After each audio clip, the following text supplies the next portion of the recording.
আসসালামু আলাইকুম ওয়া রাহমাতুল্লাহি ওয়া বারাকাতুহু। নাহমাদুল্লাহ সুবহানাহু ওয়া তাআলা ওয়া নুসাল্লি ওয়া নুসাল্লিমু আলা রাসূলিহিল আমিন ওয়া আলা আলিহি ওয়া আসহাবিহি আজমাইন। আম্মা বাদ। সম্মানিত দর্শক, কিছু দৈহিক কর্ম রয়েছে, এগুলো সহজ, খুব কঠিন নয়, কিন্তু এর ভিতর থেকে আমরা অনেক বরকত পেতে পারি। সকল দৈহিক কর্মের আগে রাসূলুল্লাহ সাল্লাল্লাহু আলাইহি ওয়াসাল্লামের শেখানো একটা ছোট্ট দোয়ার কথা বলি।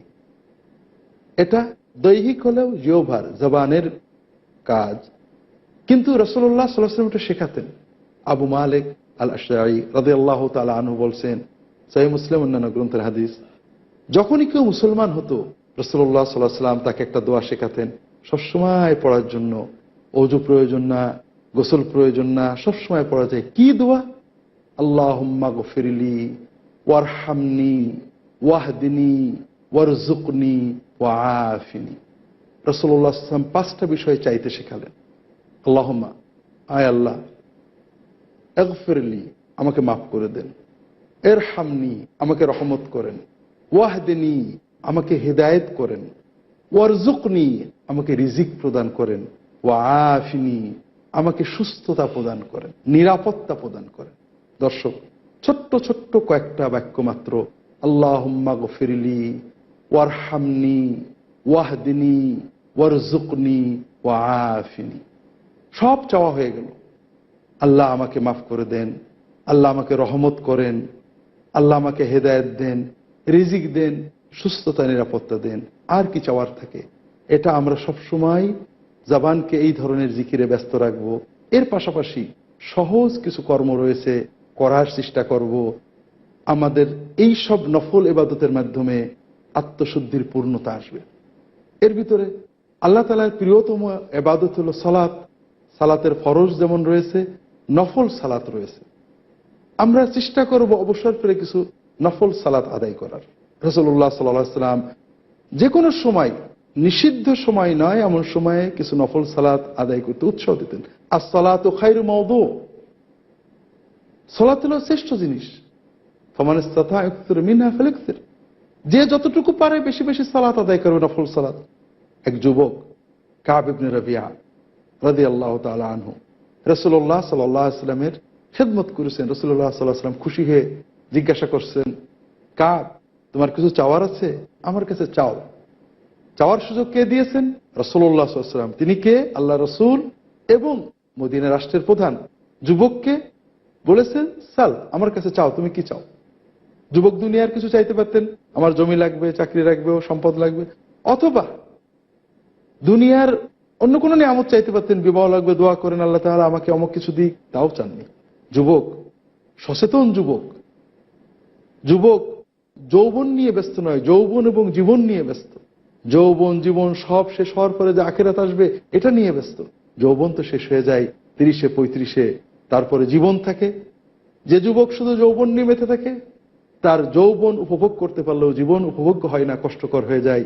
আর যে যুবক যৌবন, জীবন এবং আখিরাত নিয়ে চিন্তা করে, তার যৌবন উপভোগ্য হয়, জীবন উপভোগ্য হয়, আখিরাত উপভোগ্য হয়। ওই যুবক সচেতন যুবক। রাসূলুল্লাহ সাল্লাল্লাহু আলাইহি ওয়াসাল্লামের কাছে বলছে, ইয়া রাসূলুল্লাহ, উরিদু মুরাফাকাতাকা ফিল জান্নাহ, আমি জান্নাতে আপনার সাথে থাকতে চাই। আওয়া গায়রা যালিকা ইয়া কাব, অন্য কোনো কিছু চাও না, শুধু এটাই চাও? আমি এটাই চাই, কারণ দুনিয়ার নিয়ামত তো শেষ হয়ে যাবে, যত নিয়ামত আমি গ্রহণ করি। আখিরাতের অনন্ত নিয়ামতের শ্রেষ্ঠ নিয়ামত জান্নাতে আপনার সাথে থাকতে চাই। ফাআইন্নি আলা যালিকা বিকাসরাতিস সুজুদ। রাসূলুল্লাহ সাল্লাল্লাহু আলাইহি ওয়াসাল্লাম বললেন, যদি জান্নাতে আমার সাহচর্য চাও, তাহলে আমাকে একটু সাহায্য করো, বেশি বেশি নফল সালাত আদায় করো।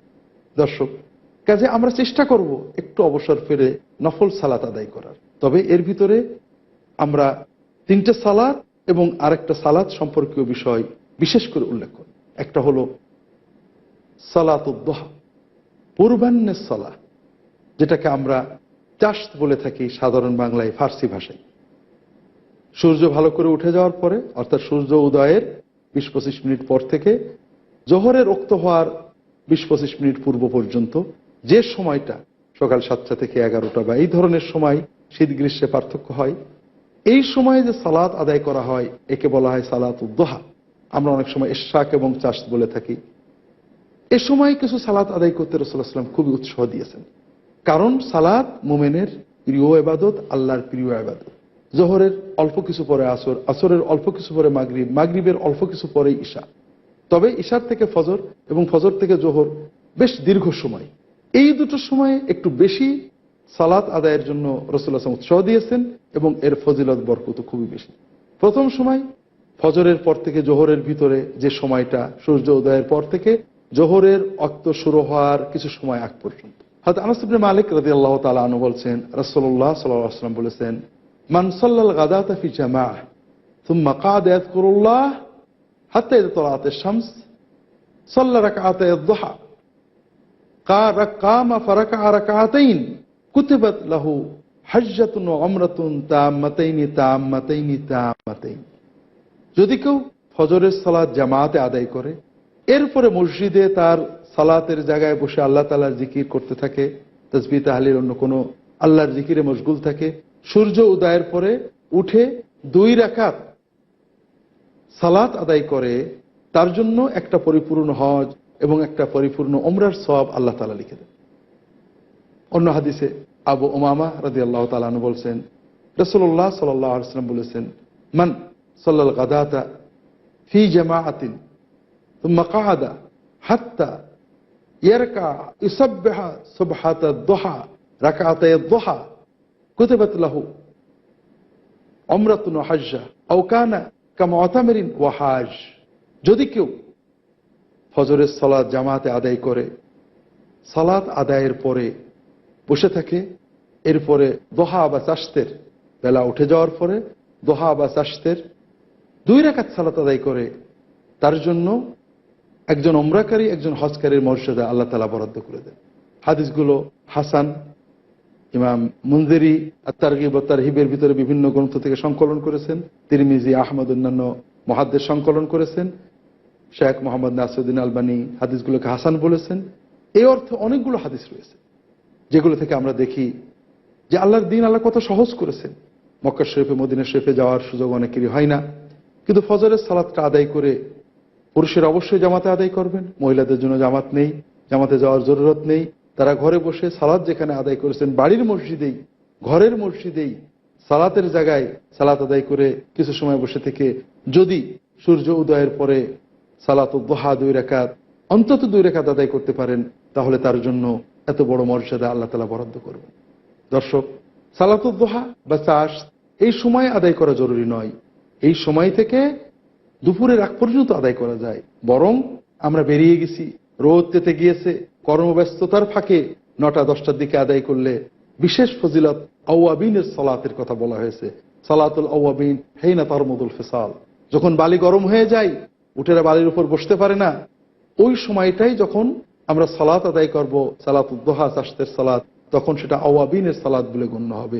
আল্লাহর বেশি বেশি জিকিরকারী, আল্লাহর নেককার প্রিয় বান্দাদের সালাত বলে গণ্য হবে।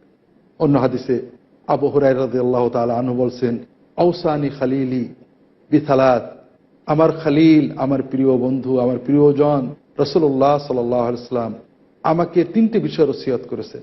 আল্লাহ আদা রাকআতায়াদ দুহা, আমি যেন চাশতের এই 2 রাকাত সালাত কখনো না ছাড়ি। 2 নম্বর, আন আসুমা ফি কুল্লি শাহরিন সালাসাতা আইয়াম, প্রতি মাসে 3টে দিন রোজা রাখবো।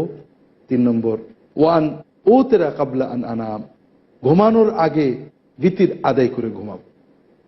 অন্য হাদিসে আল্লাহ রাসূল সাল্লাল্লাহু আলাইহি ওয়াসাল্লাম বলছেন, মানুষ যখন সকালে ওঠে, আল্লাহ তাআলা তার হাত, অঙ্গ প্রত্যঙ্গ সুস্থ রেখেছেন। প্রতিটি অঙ্গ প্রত্যঙ্গ জোড় গিরার জন্য তার আল্লাহর পথে সদকা করা দরকার, কিছু না কিছু দান করা দরকার।